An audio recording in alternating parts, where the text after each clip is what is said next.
मेरे प्यारे देशवासियों, मैं आपको एक ऑडियो सुनाता हूं। हेलो। सर नमस्ते सर। नमस्ते। सर बोलिए सर।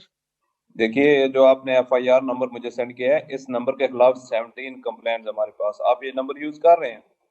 मैंने नहीं यूज करता हूँ सर। अभी कहाँ से बात कर रहे हो? Sir Karnataka sir. वो घर में हूँ सर। ओके, इसके लिए आप अपनी स्टेट में रिकॉर्ड करवाइए ताकि ये नंबर ब्लॉक कर दिया जाए, फ्यूचर में आपको कोई प्रॉब्लम ना हो। Okay, yes sir. अभी मैं आपको कनेक्ट कर रहा हूँ, ये आपका इन्वेस्टिगेशन ऑफिसर है। आप अपनी स्टेट में रिकॉर्ड करवाइए ताकि ये नंबर ब्लॉक कर दिया जाए। Okay, yes sir yes sir yes sir. अब बताइएगा मैं किसके साथ बात कर रहा हूँ। अपना आधार कार्ड मुझे शो कीजिएगा वेरीफाई करने के लिए, बताइएगा। सर मेरे पास अभी नहीं है sir Aadhaar card sir, please sir. Phone आपके फोन में है? नहीं सर। फोन में आधार कार्ड की पिक्चर नहीं है आपके पास? नहीं है सर। नंबर याद है आपको? सर नहीं है सर, नंबर भी याद नहीं है सर। हमने सिर्फ वेरीफाई करना है। ओके, वेरीफाई करने के लिए नहीं सर। आप डरिए ना, डरिए ना। अगर आपने कुछ नहीं किया तो आप डरिए ना। हाँ सर हाँ सर। अगर आपके पास आधार कार्ड है तो मुझे दिखा दीजिए वेरीफाई करने के नहीं लिए। सर नहीं सर, मैं गांव को आया था सर, घर में है सर। Okay, coming. जय हिंद। इस व्यक्ति के वन साइड वीडियो का रिकॉर्ड करो as per the protocol. Okay, ये ऑडियो सिर्फ जानकारी के लिए नहीं, ये कोई मनोरंजन वाला ऑडियो नहीं है। एक गहरी चिंता को लेकर के ऑडियो आया है। आपने अभी जो बातचीत सुनी, वो डिजिटल अरेस्ट के फरेब की है। ये बातचीत एक पीड़ित और फ्रॉड करने वाले के बीच हुई है। डिजिटल अरेस्ट के फ्रॉड में फोन करने वाले कभी पुलिस, कभी सीबीआई, कभी नारकोटिक्स, कभी आरबीआई, ऐसे भांति भांति के लेबल लगाकर बनावटी अधिकारी बनकर बात करते हैं और बड़े कॉन्फिडेंस के साथ करते हैं। मुझे मन की बात के बहुत से श्रोताओं ने कहा कि इसकी चर्चा जरूर करनी चाहिए। आइए मैं आपको बताता हूं ये फ्रॉड करने वाली गैंग काम कैसे करती है, ये खतरनाक खेल क्या है। आपको भी समझना बहुत जरूरी है, औरों को भी समझाना उतना ही आवश्यक है। पहला दाव, आपकी व्यक्तिगत जानकारी, वो सब जुटा करके रखते हैं। आप पिछले महीने गोवा गए थे, है ना? आपकी बेटी दिल्ली में पढ़ती है ना? वे आपके बारे में इतनी जानकारी जुटा कर रखते हैं कि आप दंग रह जाएंगे। दूसरा दाव, भय का माहौल पैदा करो। वर्दी, सरकारी दफ्तर का सेटअप, कानूनी धाराएं, वो आपको इतना डरा देंगे, फोन पर बातों बातों में आप सोच भी नहीं पाएंगे। और फिर उनका तीसरा दाव शुरू होता है। तीसरा दाव, समय का दबाव। अभी फैसला करना होगा, वरना आपको गिरफ्तार करना पड़ेगा। ये लोग पीड़ित पर इतना मनोवैज्ञानिक दबाव बना देते हैं कि वो सहम जाता है। डिजिटल अरेस्ट के शिकार होने वालों में हर वर्ग, हर उम्र के लोग हैं। लोगों ने डर की वजह से अपनी मेहनत से कमाए हुए लाखों रुपए गंवा दिए हैं।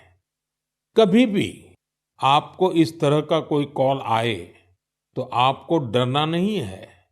आपको पता होना चाहिए, कोई भी जांच एजेंसी फोन कॉल या वीडियो कॉल पर इस तरह पूछताछ कभी भी नहीं करती। मैं आपको डिजिटल सुरक्षा के 3 चरण बताता हूं। ये 3 चरण है: रुको, सोचो, एक्शन लो।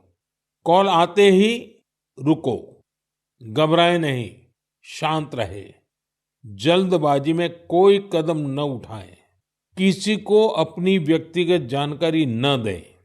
संभव हो तो स्क्रीनशॉट लें और रिकॉर्डिंग जरूर करें। इसके बाद आता है दूसरा चरण। पहला चरण था रुको, दूसरा चरण है सोचो। कोई भी सरकारी एजेंसी फोन पर ऐसे धमकी नहीं देती। न ही वीडियो कॉल पर पूछताछ करती है, न ही ऐसे पैसा की मांग करती है। अगर डर लगे तो समझिए कुछ गड़बड़ है। और पहला चरण, दूसरा चरण और अब मैं कहता हूं तीसरा चरण। पहले चरण में मैंने कहा रुको, दूसरे चरण में मैंने कहा सोचो, और तीसरा चरण कहता हूं एक्शन लो।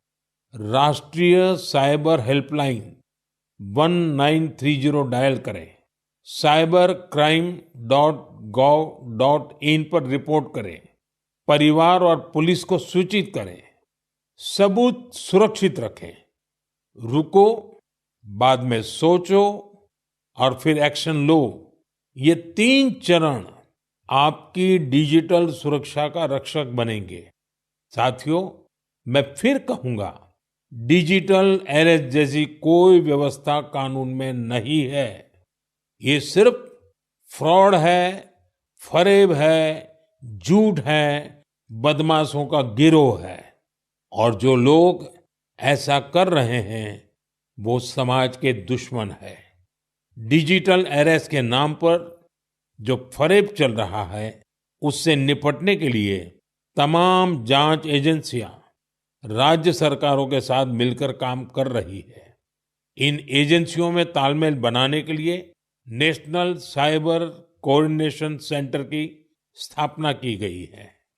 एजेंसियों की तरफ से ऐसे फ्रॉड करने वाली हजारों वीडियो कॉलिंग आईडी को ब्लॉक किया गया है। लाखों सिम कार्ड, मोबाइल फोन और बैंक अकाउंट्स को भी ब्लॉक किया गया है। एजेंसियां अपना काम कर रही है, लेकिन डिजिटल अरेस्ट के नाम पर हो रहे स्कैम से बचने के लिए बहुत जरूरी है हर किसी की जागरूकता, हर नागरिक की जागरूकता। जो लोग भी इस तरह के साइबर फ्रॉड का शिकार होते हैं, उन्हें ज्यादा से ज्यादा लोगों को इसके बारे में बताना चाहिए। आप जागरूकता के लिए सेफ डिजिटल इंडिया का प्रयोग कर सकते हैं। मैं स्कूलों और कॉलेजों को भी कहूंगा कि साइबर स्कैम के खिलाफ मुहिम में छात्रों को भी जोड़े। समाज में सबके प्रयासों से ही हम इस चुनौती का मुकाबला कर सकते हैं।